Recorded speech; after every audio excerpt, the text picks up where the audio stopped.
नमस्कार दोस्तों, स्वागत है आप सभी का हमारे YouTube channel GS mission India में। मैं शरद कुमार आपके लिए फिर से लेकर आया हूँ आज यूपी पुलिस के लिए जो इंडियन कॉन्स्टिट्यूशन की सीरीज जो हमारी चल रही थी, उसे हम आज पूरा कंप्लीट करेंगे। तो आप सभी लोग क्या करें, पहले सभी लोग वीडियो को लाइक करें जल्दी से, दूसरे लोगों को शेयर करें और चैनल को सब्सक्राइब करें जल्दी से। फिर शुरू करते हैं आज की क्लास। तो आज की क्लास में हम आपको क्या पढ़ाने वाले हैं ये देखेंगे। देखिए, आज की क्लास में हम जैसे पहले हमने आपको भारतीय संविधान में के बारे में बता दिया था, भारतीय संविधान का परिचय, इसके बारे में भी हमने आपको बता दिया था। संविधान निर्माण एवं संविधान सभा, ये भी हो गया था टॉपिक हमारा। संविधान के स्रोत, ये भी हो गया था। जिन लोगों ने वीडियो नहीं देखी है वो जाके लिंक में जाके देख लें। हमारा लिंक जो है आपको डिस्क्रिप्शन बॉक्स में मिल जाएगा, वहां से जाके आप किसी भी वीडियो को आप हमारी देख सकते हैं। भारतीय संविधान की प्रमुख विशेषताएं, ये भी हमने आपको बता दिया था। अब हम आगे देखेंगे प्रस्तावना। प्रस्तावना में भी हमने आपको बता दिया था। मौलिक अधिकार भी हमने आपको सारे बता दिए थे। और आज हमें बताना है कि मौलिक कर्तव्य। हमारा आज का जो टॉपिक रहेगा वो मौलिक कर्तव्य रहेगा। तो चलिए शुरू करते हैं आज की क्लास। पहले सभी लोग वीडियो को लाइक करें भाई, जल्दी से लाइक करें, जल्दी से पहले लाइक करो, ठीक। दूसरे लोगों को शेयर करो कि भाई क्लास चालू हो गई है। ये यूपी पुलिस के लिए जो है सबसे ज्यादा इम्पोर्टेंट है, जो आप एग्जाम देने जा रहे हैं। ठीक, चलिए देखते हैं आज हमारा मौलिक कर्तव्य क्या है। मौलिक कर्तव्य जो हमारे संविधान में दिए गए हैं वो क्या क्या है और कहाँ से लिया गया है, इसके बारे में हम देखेंगे। देखिए, पहला पॉइंट है, क्या कह रहा है, भारत के प्रत्येक नागरिक का यह कर्तव्य होगा कि वह, अब क्या क्या कर्तव्य हैं होंगे, संविधान का पालन करें और उसके आदर्शों, संस्थाओं, राष्ट्रध्वज, राष्ट्रगान का आदर करें।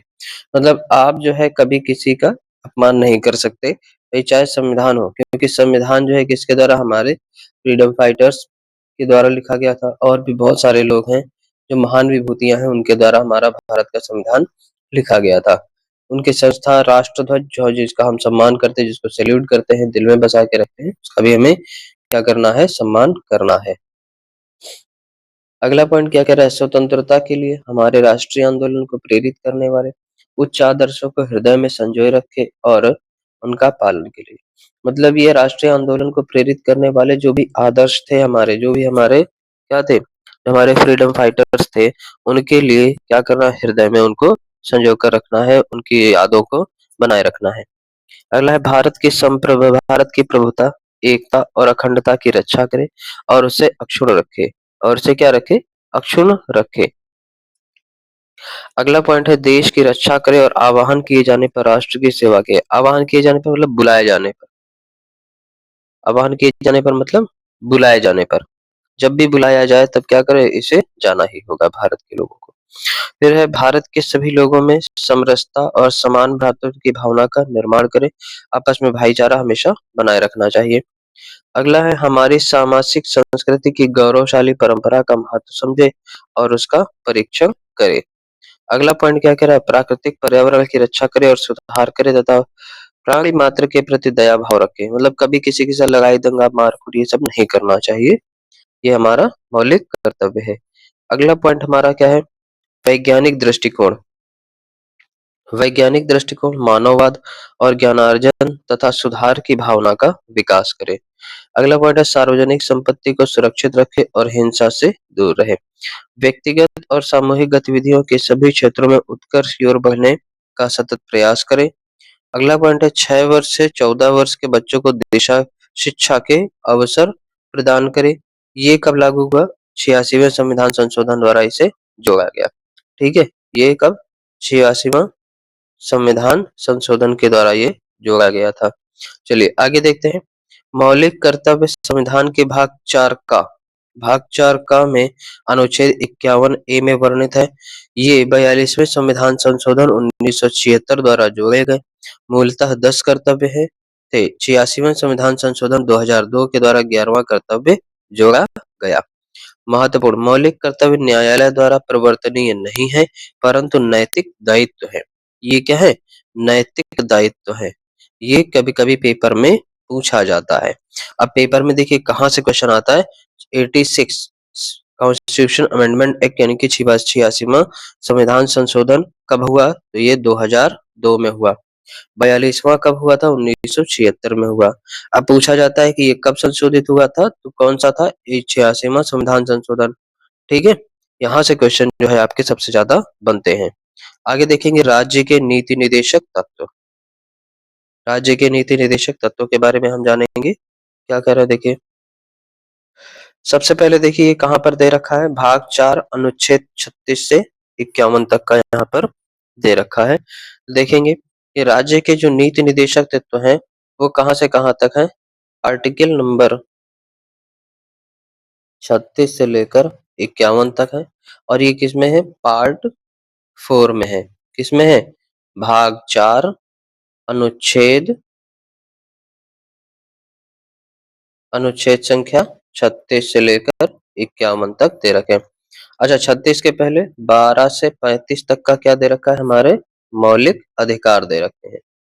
क्या दे रखे हैं? हमारे मौलिक अधिकार दे रखे हैं, और इनका ये भाग क्या है? इनका ही भाग 3 है। ठीक है, चलिए आगे देखते हैं। देखिए क्या लिखा है, नीति निर्देशक तत्व संविधान के भाग 4 में अनुच्छेद 36 से 51 तक वर्णित है।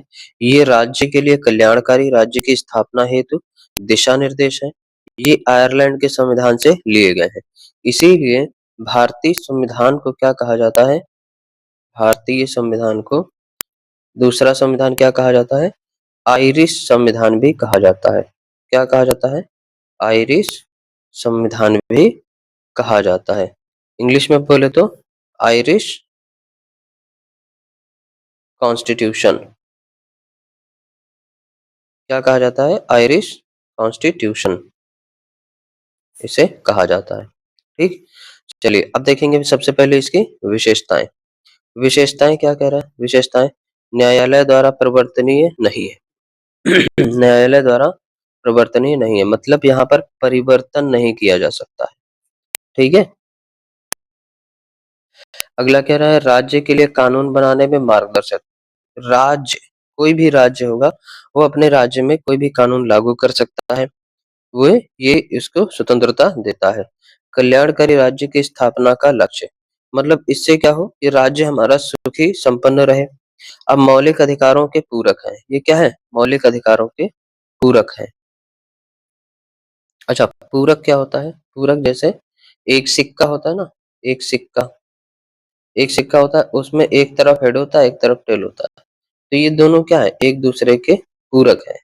ठीक है, जैसे हथेली होती है ना, दोनों तरफ, तो एक दूसरे के क्या है? पूरक होती है। ठीक है, चलिए आगे देखेंगे इसका वर्गीकरण। वर्गीकरण की बात करें तो समाजवादी सिद्धांत आर्थिक और सामाजिक न्याय भी इसमें निहित है। गांधीवादी सिद्धांत ग्राम पंचायत और ग्रामोद्योग भी इसमें निहित है। उदारवादी बौद्धिक सिद्धांत शिक्षा निःशुल्क कानूनी सहायता भी इसमें सम्मिलित किया गया है।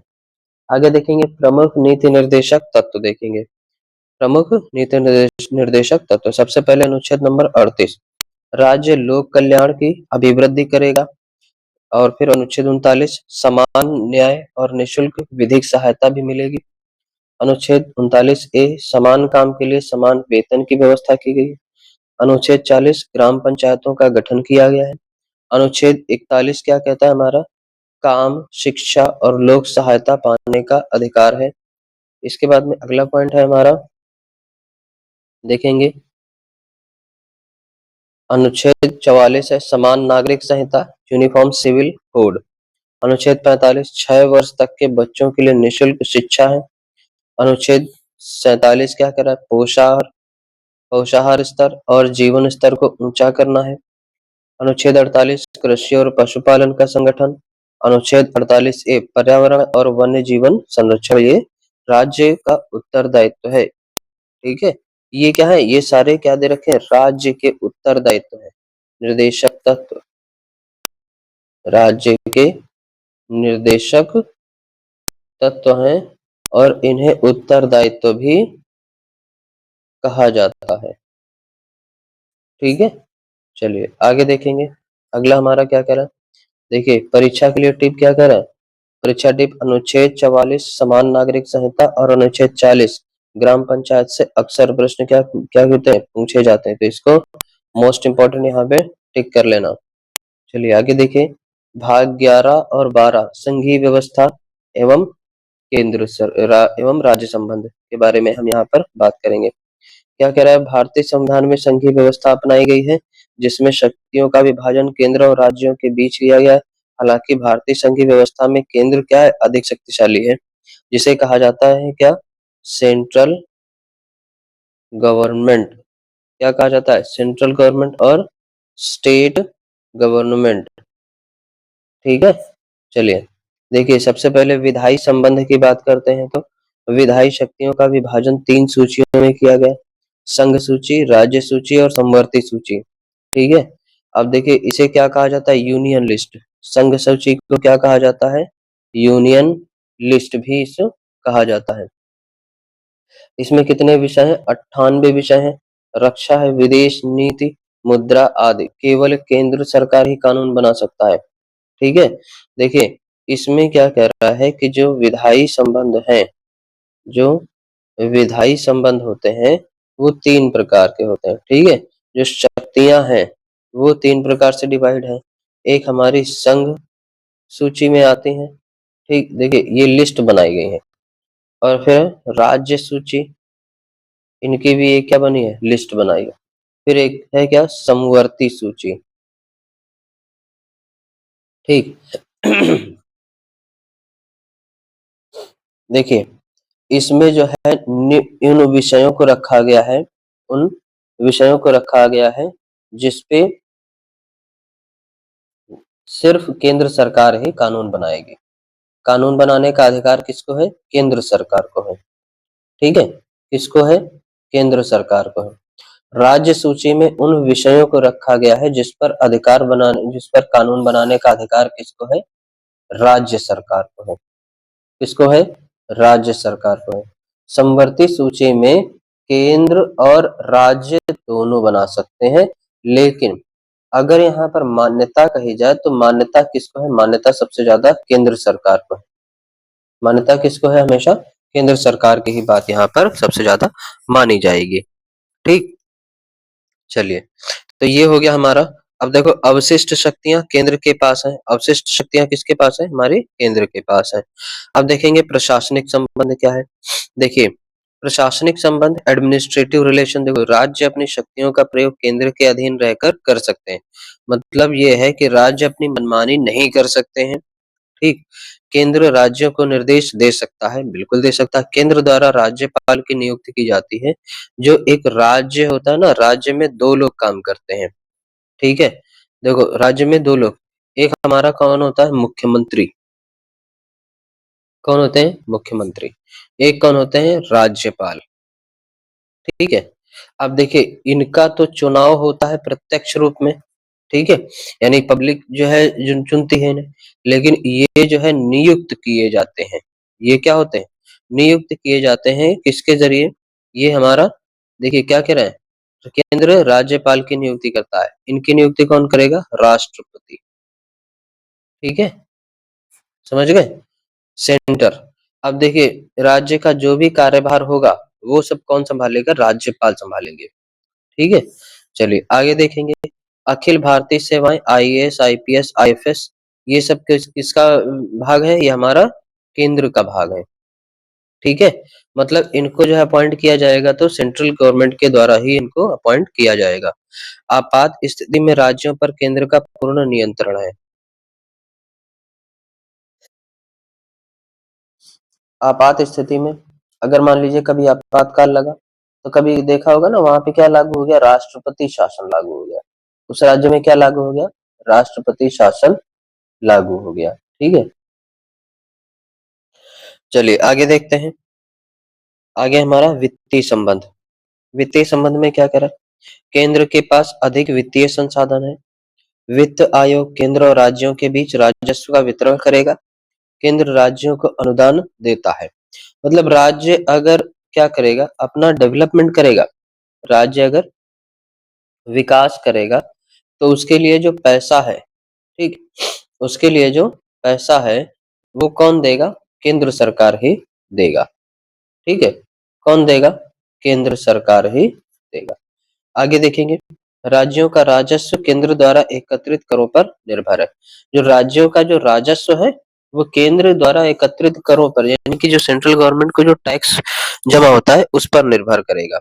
ठीक है, आगे देखिए नेक्स्ट क्या कह रहा है हमारा, केंद्र राज्य संबंधों की विशेषताएं। देखिए केंद्र राज्य संबंधों की विशेषताएं एकात्मक सुझाव वाली संघीय व्यवस्था है, यानी कि सभी को एकात्मक सुझाव, एकात्मक मतलब सभी लोग एक जगह मीटिंग करके तब इसमें विचार विमर्श, जैसे मान लीजिए कोई भी मामला आया, ठीक है, कोई भी मामला आएगा तो उस पर क्या होता है, केंद्र और राज्य के दोनों लोग मिलकर क्या करते हैं, मिनिस्टर्स मिलकर बात करते हैं बैठकर, तब जाके उसका जो भी निष्कर्ष निकाला जाएगा वो यहाँ पर उस पे अमल किया जाएगा।